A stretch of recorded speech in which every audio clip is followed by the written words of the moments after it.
Hi dear friends, cute kitchen വേൾഡിലേക്ക് എല്ലാവർക്കും സ്വാഗതം. ഇന്ന് ഞാൻ നല്ലൊരു സാധനമാണ് ഉണ്ടാക്കാൻ പോണത്. ഇത് ചോറാണ്. അതായത് ഇന്നലെ ഉണ്ടാക്കിയ ചോറ് ബാക്കി വന്നു. ഞാനത് വെള്ളമൊക്കെ ഒഴിച്ചിട്ട് റെഡിയാക്കി. പഴങ്കഞ്ഞിയായിട്ട് ആരും കഴിക്കാത്തതുകൊണ്ട് ഇങ്ങനെ സാധാരണ ഞങ്ങൾ ആട്ടുമ്പോഴും അതിനൊക്കെ എടുക്കും, അല്ലെങ്കിൽ പുട്ട് ദോശ അതൊക്കെ ഉണ്ടാക്കുമ്പോൾ ഈ ചോറ് എടുക്കാറുണ്ട്. ഇപ്പം അതൊന്നും വേണ്ടാത്തതുകൊണ്ട് ഞാൻ ഈ ചോറ് അങ്ങനെ തന്നെ നന്നായിട്ട് വാർത്ത് എടുത്തിരിക്കുകയാണ്. കണ്ടോ, വാർത്തെടുത്തിട്ടുണ്ട് ചോറ്. ഇനി നമുക്ക് വേണ്ടത് ഒരു 2 പച്ചമുളക്, ഒരു 3 ടൊമാറ്റോ, പിന്നെ ഒരു സവാള ചെറുതായിട്ട് നീളത്തിൽ അരിഞ്ഞ് വെച്ചിരിക്കുകയാണ്. ഒരു 4-5 വെളുത്തുള്ളി, ചെറിയ അല്ലി ആയതുകൊണ്ട് 4-5 എടുത്ത്, ഒരു ചെറിയ കഷ്ണം ഇഞ്ചിയുണ്ട്. പിന്നെ ചക്കക്കുരുവാണ്. കണ്ടോ, ചക്കക്കുരു പുഴുങ്ങി വെച്ചേക്കുവാണ്. കുരുമുളക് പൊടിയുണ്ട്, മഞ്ഞൾപ്പൊടിയുണ്ട്, കുറച്ച് മസാലപ്പൊടിയുണ്ട്. നമുക്കിത് എന്താ ഉണ്ടാക്കണമെന്ന് നോക്കാം. എടുത്ത് വെച്ചിട്ടുള്ള ആ ടൊമാറ്റോയും ഇഞ്ചിയും വെളുത്തുള്ളിയും പച്ചമുളകും എല്ലാം കൂടെ ഞാൻ ഒരു ജാറിൽ ഇട്ടിരിക്കുകയാണ്. ഇതിനെ അരച്ചുകൊണ്ട് വരാം. ചീനിച്ചട്ടി അടുപ്പത്ത് വെച്ചേക്കുവാണ്. അതിലേക്ക് കുറച്ച് നെയ്യ് ഒഴിച്ചു കൊടുക്കാം. മതി, ഒരു 2 ടീസ്പൂൺ വരില്ല ഒഴിച്ചു. ഇനി ഇതിലേക്ക് നമുക്ക് അരിഞ്ഞു വെച്ചിരിക്കുന്ന ഉള്ളി,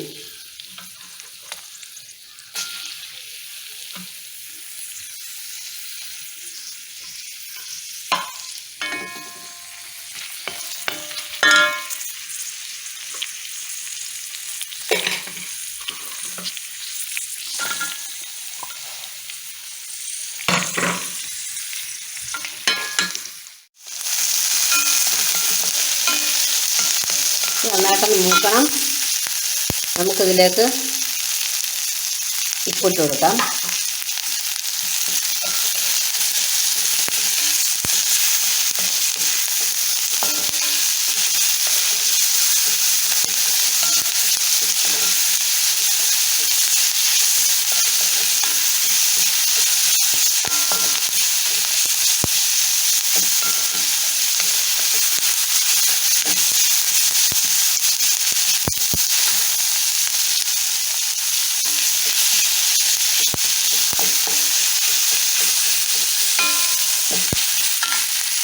ഇത് ഒരുവിധം മൂത്തിട്ടുണ്ട്.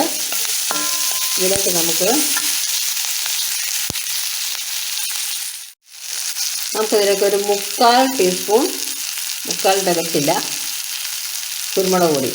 ഇതും ഒക്കെ നമ്മുടെ ആവശ്യത്തിനനുസരിച്ച് ഇടാം, അവനവൻ്റെ ഇഷ്ടത്തിനനുസരിച്ച് ഇടാം. ഞാനിവിടെ 3/4 ടീസ്പൂൺ ഇട്ടിട്ടുള്ളൂ.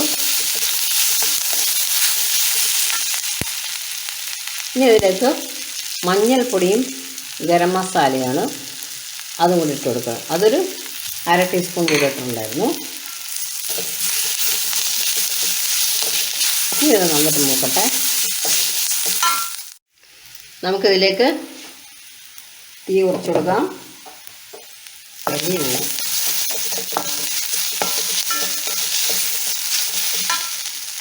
അരച്ച് വെച്ച അരപ്പ്, അതായത് ടൊമാറ്റോയും പച്ചമുളക്, ടൊമാറ്റോ, പിന്നെ വെളുത്തുള്ളി, ഇഞ്ചി എല്ലാം കൂടെ ചേർത്ത് അരച്ചാണ്.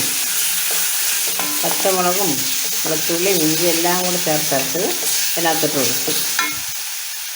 ഫ്ലെയിം നന്നായിട്ട് കുറച്ച് കൊടുത്തിട്ടുണ്ട്. ഇതിലേക്ക് നമ്മുടെ ജാറ് കഴുകി ഒഴിച്ച് കുറച്ച് വെള്ളം കൂടെ ഒഴിക്കാം. ഒരു നനവ് വേണമല്ലോ.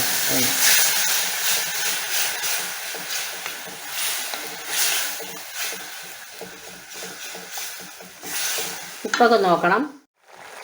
ഇതിലേക്ക് പുഴുങ്ങി വെച്ച ചക്കക്കുരു ഒന്ന് മുറിച്ചിട്ടുണ്ട്.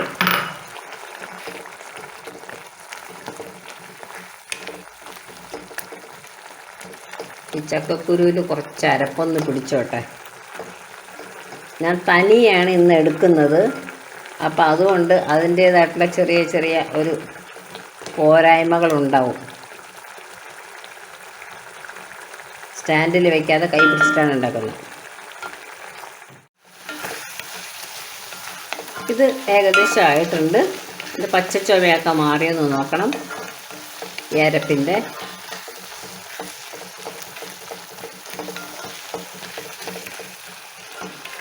ഈ അരപ്പിൻ്റെ ഈ പച്ചച്ചവ ഒന്ന് മാറണം.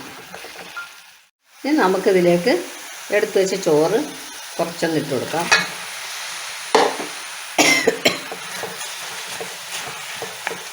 ഇതൊരു ടൊമാറ്റോ റൈസ് വേറൊരു രീതിയിൽ ഉണ്ടാക്കി നോക്കിയതാണ്.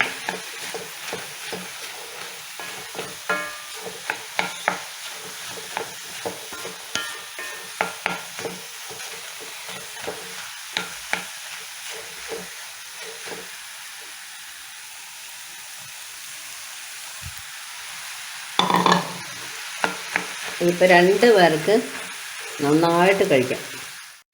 ഇനി ഇതിന് വേണമെങ്കിൽ ആവശ്യമുള്ളവർക്ക് നെയ്യോ വെണ്ണയോ എന്ത് വേണമെങ്കിലും ഒഴിക്കാം. ബട്ടർ ഇടാം, നെയ്യിടാം, അല്ലെങ്കിൽ വെളിച്ചെണ്ണ ഒഴിക്കണമെങ്കിൽ ഒഴിക്കാം.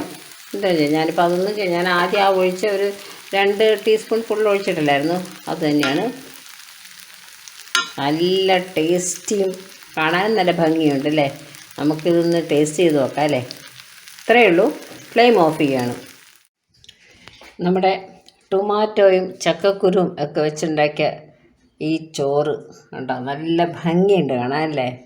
ടേസ്റ്റും ഉണ്ട് അതിന്. ഇതിൻ്റെ കൂടെ നമുക്ക് ടൊമാറ്റോ സോസോ ചമ്മന്തിയോ ഇതൊന്നും വേണമെന്നില്ല. ഇതൊന്നും ഇല്ലാതെയും കഴിക്കാം. ഇതിൻ്റെ ആവശ്യമില്ല. കാരണം നമ്മൾ നല്ല എരിവും ഒക്കെ ഉള്ളതുകൊണ്ട് നല്ല രസമായിരിക്കും കഴിക്കാനായിട്ട്. ചക്കക്കുരു ഞാൻ വെറുതെ ഒരു തമാശ കിട്ടുന്നൊരു തമാശ. ചക്കക്കുരു ഭയങ്കര ഗുണമെന്നാണ് കേട്ടിട്ടുള്ളത്. അപ്പം ചക്കക്കുരു ഇവിടെ ഉണ്ടായിരുന്നതുകൊണ്ട് ഞാൻ അതും കൂടെ വേവിച്ചിട്ടുന്നേ ഉള്ളൂ. അത് വേണമെങ്കിൽ നെയ്യിലൊക്കെ മൂപ്പിച്ച് വേണമെങ്കിൽ ഇടാം, നമ്മുടെ കശുവണ്ടിക്ക് പകരം. അങ്ങനെ ചെയ്തില്ല, വെറുതെ വേവിച്ചു അതിൻ്റെ കൂടെ തന്നെ കിട്ടുന്നേ ഉള്ളൂ. ഒരു നിർബന്ധമില്ല, ടൊമാറ്റോ മാത്രമായാലും മതി. എല്ലാവരും ട്രൈ ചെയ്യുക. ഇത്രയും നേരം കണ്ടതിന് എല്ലാവർക്കും നന്ദി. നമസ്കാരം പറയുന്നതിന് മുമ്പ് സബ്സ്ക്രൈബ് ചെയ്യാത്തവർ സബ്സ്ക്രൈബ് ചെയ്യുമല്ലോ. നമസ്കാരം.